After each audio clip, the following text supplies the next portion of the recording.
A 5-year cropping trial at the Waimate West demonstration farm has just been completed. The aim of the project was to find out how to best introduce crops into a dairy platform to increase dry matter and milk production as well as profit. This is the Waimate West demonstration farm. It has a long history. It's been established since 1917 and it was established then to demonstrate good farming practices to help enhance the wealth of the local area, and really that hasn't changed. That's what we're still doing. In dairying over the last probably 10 to 15 years, most of the increases that we've achieved have been through buying and bringing feed in onto the dairy platform. Now, that's fine if you've got a runoff or prepared to pay money to do that, but there are a lot of farmers that don't own runoffs, and there are a lot of farmers that don't want to be exposed to the vagaries of the commercial market. Well, if you don't want to buy it in, what if you actually grow it on the milking platform itself? And can you grow extra dry matter by doing that, and can you turn that into extra production and into extra profit? We started out with a 3-year trial, which in the end turned out to be almost 5 years. The science is actually supervised by scientists. Kevin McDonald from Dairy NZ is responsible for setting up the animals and pasture protocols for how the trials run. And John de Ruyter from Plant and Food Crown Research based in Lincoln, he's responsible for all the cropping work. It's not quite as long as it was at the other end, Tony, but we'd rather it to be up by about our waist, but still it's not too bad. We'll get another couple of days out of this. The results were that in the first couple of years, our cropping farmlet, if you like, produced less and was less profitable than our all-grass farmlet. But once we got the system up and running and got the hang of doing things, we slowly made the difference between the all-grass and our cropping farmlet wider. And in the end, we had about a 300 kilogram per hectare advantage to the cropping farmlet, which worked out under our figures to be close to $1,000 per hectare. So that's pretty substantial advantage.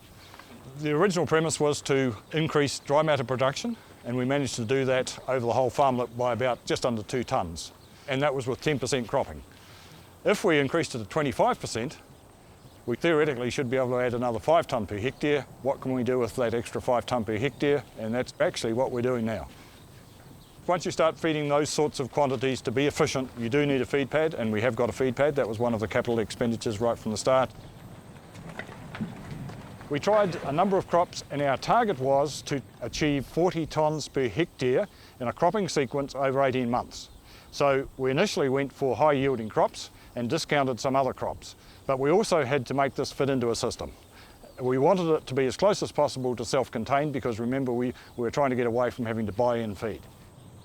We ended up growing maize for the bulk feed. So 2 of the paddocks ended up being maize and a crop of turnips. Turnips were not enough on their own to keep us going over the summertime. So that's when we looked at chicory. Chicory had been discounted because it wasn't high enough yielding, but it did actually fit into our system extremely well. The sorghum was this year, and I'd have to say that was a bailout option. In these cropping programs, you've always got to have a contingency plan if things go wrong.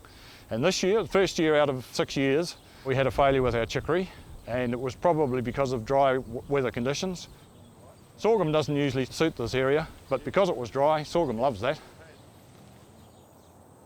We are very careful in the way we do things with fertilizer. We're trying to do this whole thing sustainably, so we soil test each paddock before we establish crops, and in many cases we didn't use any nitrogen on our maize crops, particularly in the first year, particularly if they're straight out of pasture or an effluent paddock. Winter crops became a very important part of our system, because in an all-grass system you generally conserve supplement in the spring to cover you over dry summers and winter times.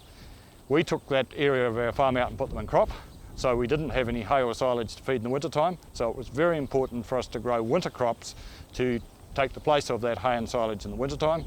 And we tried several crops. We tried triticale, we tried forage rape, but what we finally settled on that worked very well for us was a combination of oats and annual ryegrass.